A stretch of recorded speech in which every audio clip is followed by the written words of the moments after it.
Y en esa medida...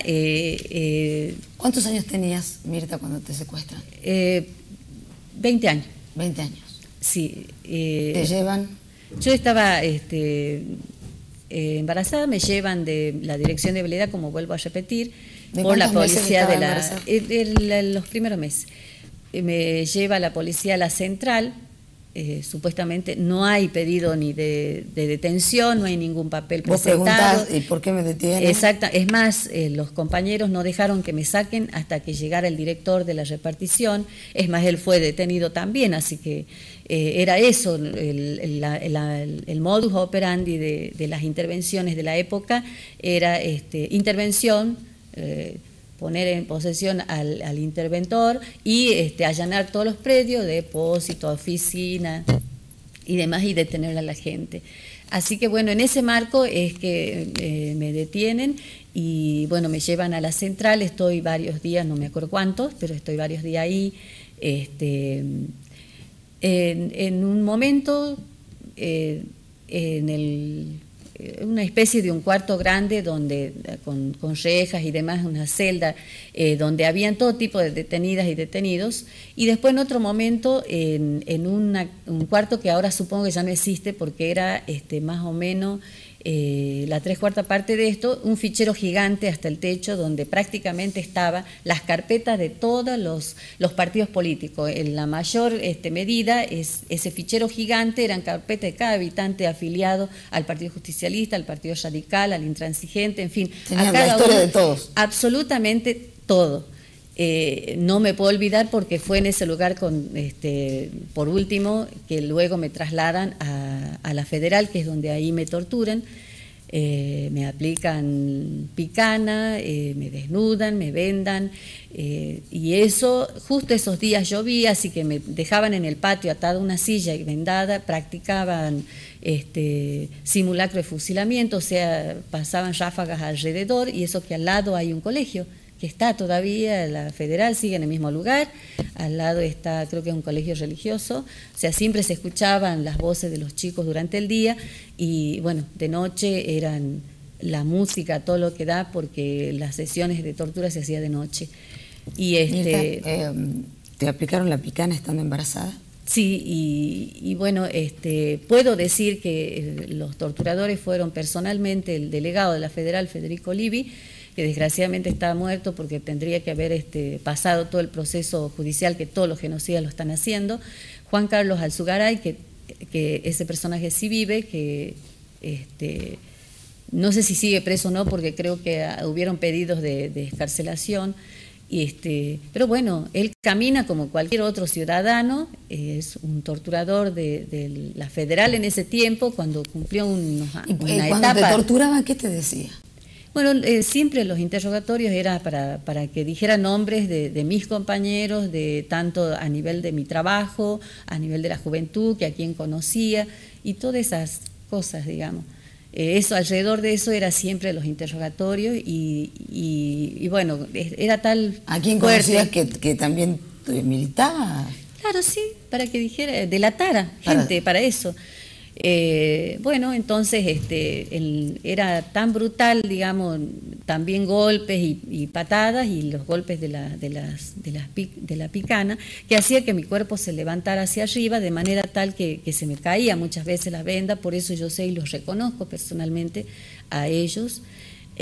Por eso siempre los denuncié con nombre y apellido. En esa época era el juez Lona el que era el juez de la época.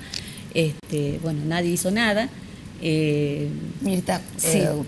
¿Cuánto tiempo te torturaron y qué le pasaba a tu bebé? Bueno, lo que él puede haber vivido en ese momento es toda la agresión, la violencia, y que bueno, hoy yo puedo decir que soy una privilegiada por vivir, porque no soy una de las compañeras que sacaron para fusilar en Palomita, y mi hijo no es uno de los 400 bebés que todavía faltan recuperar. Y que bueno, tuvo las secuelas propias de la situación. A nosotros nos sacaron los bebés, el mío fue el mayor de los niños que nacieron en cautiverio. Sí, porque a partir de eso, mi libertad total la tuve el 4 de junio del 83, y estoy hablando de enero del 75. Así que, y cuando yo salí en libertad, mi hijo ya iba a la escuela. ¿Quién se hizo cargo de tu hijo? Digamos, hasta después del fusilamiento nos trasladan a Buenos Aires, que fue toda una situación. A ver, pará. Después del fusilamiento de Palomita. ¿Cuánto tiempo te torturaron y luego a dónde te llevaron? Me llevaron al Buen Pastor. Porque podías haber perdido a tu bebé, ¿no? Sí. Me llevaron al Buen Pastor, donde habían otras compañeras. Si bien esos años habían régimen abierto, porque todavía había gobierno constitucional, entre comillas, o sea, todavía no estaba el golpe de Estado, pero, por ejemplo, yo iba a ver a los presos políticos. Pero no estaba Ragón en el poder. No, ya estaba intervenido. Pero, por ejemplo, yo podía ir a ver a los presos políticos, llevar a sus hijos, el que no podía recibir porque su esposa o esposo eran expresos políticos, porque los primeros que detuvieron, además de las intervenciones, a la gente que había estado presa y había sido liberada con la amnistía de Cámpora. Entonces, de tal forma que por seguridad hay mamás que no podían llevar a que vaya a ver a su hijito a ver a su esposo, de manera tal que, digamos, la solidaridad compartida en los años anteriores al 73 con Lucrecia y mucha gente solidaria en relación a los presos políticos, hacía que no podía tener otra conducta que esa. Por eso visité al cura Vicente, al que era el exintendente, a todos los compañeros que estaban presos ahí. La última vez que los visité a ellos fue en la Navidad del 74 y en enero del 75 me detienen. Bueno, cuando ya pasé por ambas centrales, me trasladan al Buen Pastor, donde tenían el puñado de presas políticas, lugar donde tenían alojada detenida a las presas comunes, que después una de ellas que había tenido, qué sé yo, fugas y asalto a mano armada o otros tipos de causa, nos revela a nosotros, porque hemos sido muy solidarias al enterarnos las condiciones de vida que estaban esas mujeres, que no les brindaban todo lo que el Estado le daba para que fueran atendidas y resocializadas, lo que hoy se conoce como eso, y demás. Resulta que tenían, qué sé yo, acaparado talleres, si eran, por ejemplo, de formación o de peluquería o de fábricas de papel, de bolsas de papel y todo lo demás, les era restringido, no les era dado. Sí, sí. Entonces, bueno, eso hizo que el hecho también de que estuviéramos muy separadas, donde si el régimen todavía seguía abierto a los presos políticos y nosotros no podíamos hablar entre nosotras, solo había una monja que después la castigaron, que era tercermundista, la castigaron, mandaron a cosechar nueces a Mendoza por haber facilitado el intercambio de comunicación entre las presas políticas y hacer petitorios por las condiciones de vida que tenían las presas comunes. Y lo que rebalsó el vaso y que nos llevó a tener que tomar la medida de huelga de hambre, todas las que estamos ahí, que no éramos muchas, pero éramos un puñado, era la situación de una compañera que la superiora, Cornejo Solá, no pidió el médico a una compañera que estaba embarazada de 3 meses y la compañera perdió el bebé por falta de atención médica. No la dejaban hacer reposo y todas esas cosas.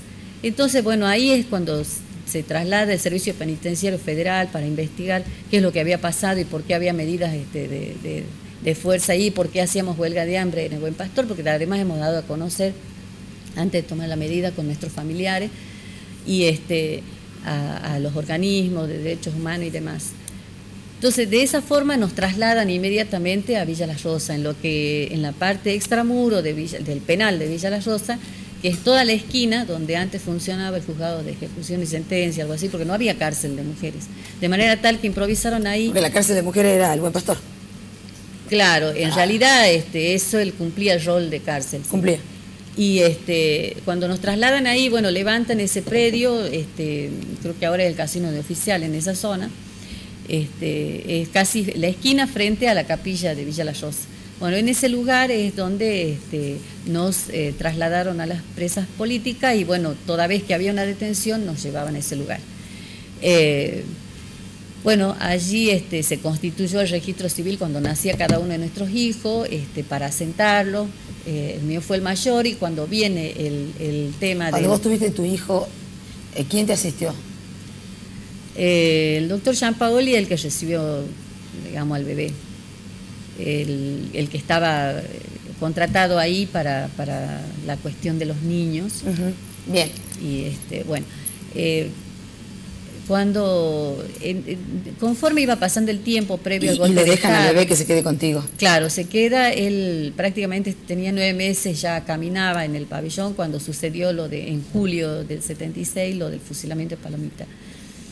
Hasta esa fecha ya había nacido Nicolás, en noviembre, Mariano nació en octubre, en noviembre nace Nicolás. ¿Quién es Nicolás? Nicolás Arrue es hijo de Alicia Fernández Nowell de Arrue, que tiene su papá desaparecido.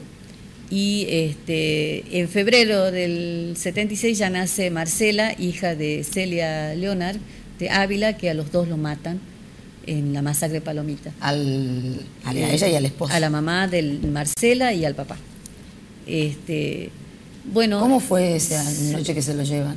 Bueno, previo a eso, así como el marco histórico que hay que rememorar de cómo sucedieron las detenciones, también hay que ver cómo es que se realiza, digamos, porque las detenidas que sacaron para el fusilamiento de Palomita, previo a eso hubo todo un maltrato conforme pasaba el tiempo. Delegaciones de la plana mayor del servicio penitenciario junto con los militares entraban siempre, porque tengamos en cuenta que entre 74 y 75 las Fuerzas Armadas ya tenían control de las fuerzas de seguridad de cada provincia. Ahora, Mirta, maltrato delante de los bebés. Sí, no físico, psicológico, o sea, de entrar a cualquier hora del día y de la mañana, si era de noche, a encender y apagar las luces y decir, bueno, ya se va a producir un traslado donde van a ser llevadas a otra provincia, y bueno, ahí van a tener que correr, acá ya vienen las delegaciones quinteando, y quinteando no la conocíamos, yo después leí que se usaba en la jerga de los campos nazis, que era 1, 2, 3, 4, 5 al paredón, esa era la forma de la quinteada en esos campos. Y es más, hasta que se terminan las visitas en el año 75, fue la última vez en Navidad del 75, se va restringiendo las visitas hasta que se da el golpe.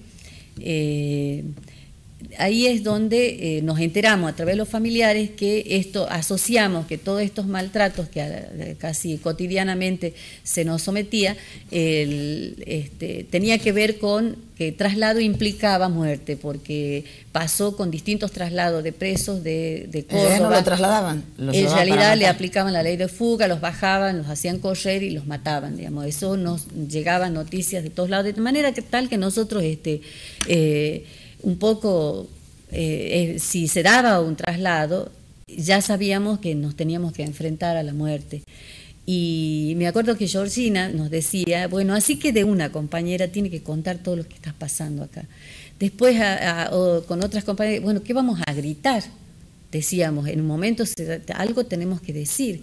Y bueno, en el caso mío, así como dibujé en la celda de la Central, la Tacuara y el mensaje de San Martín, que cuando en su campaña libertadora él gritaba, libres o muertos, jamás esclavos, yo tenía esa convicción. Yo soy de una familia muy humilde y esa convicción no solo la conocí en la escuela, sino a través de mis padres.